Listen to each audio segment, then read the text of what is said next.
Magandang araw sa lahat. Meron na namang handog ang Limbas Marangal Eagles Club of the Eastern Rizal Region 2, kung saan ang isang abogado ay pinangaralan tungkol sa batas ng isang hindi abogado. Okay. Nagkakaroon ng isang diskusyon. Apat sila. Pang-apat yung abogado. Yung abogadong yun, hindi naman nila kilala. Hindi rin sila kilala ng abogado. Sa tatlong kausap ng abogado ay nagsalita yung isa sa kanila. At pinangaralan ang abogado. At sinasabi, kasi po, may po pa, ang bait. Ganito po kasi yung batas. Okay.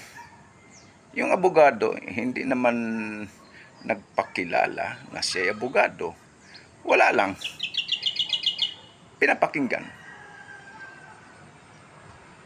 Ang sinasabi naman ng magaling na ito ay hindi naman talaga angkop, hindi tugma sa pinag-uusapan. At kung sakaling may laman man ang pinagsasabi niya, syempre alam ng abogado. Okay. So natapos ang usapin. So anong merong leksyon para sa mga sambayan ng Pilipino? Mga kababayan, kung merong usapin sa isang grupo tungkol sa batas, okay? At hindi ka naman abogado, hindi ka naman nagtapos ng Juris Doctor, or hindi ka naman estudyante ng Juris Doctor, ay medyo makiramdam ka muna. Kasi baka mali ang sasabihin mo. Well, alam naman natin ang ibang tao, may alam naman sa batas. May alam. Halimbawa, isa kang police investigator, kahit papano naman, may alam din yan. Pero, police investigator, syempre, kunti lang yon. Nalalaman mo dahil sa bilang pulis sa trabaho nyo, okay yon. Siyempre, nag-aaral ka, pinag-aaralan mo rin yung batas tungkol sa trabaho ninyo.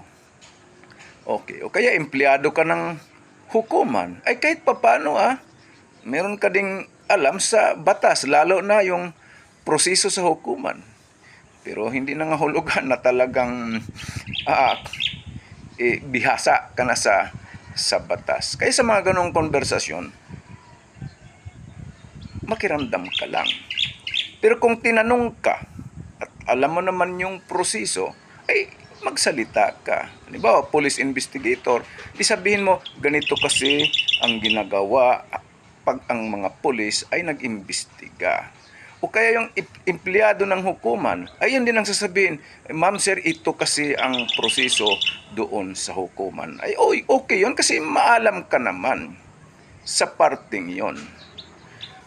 Okay, pero in general, wag kayong mangaral ng batas na hindi naman kayo maalam, hindi eksperto.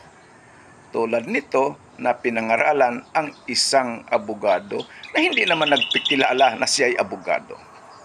Okay, yung para malaman ninyo mga kababayan, alam nyo kung sino yung pinangaralan tungkol sa batas? Ito yon, ako yon, ako. Hindi ko alam kung bandang huli nakilala din niya ako kung sino ako. Kasi hindi nga ako nagpakilala. Bakit? Hindi naman kailangan. Okay?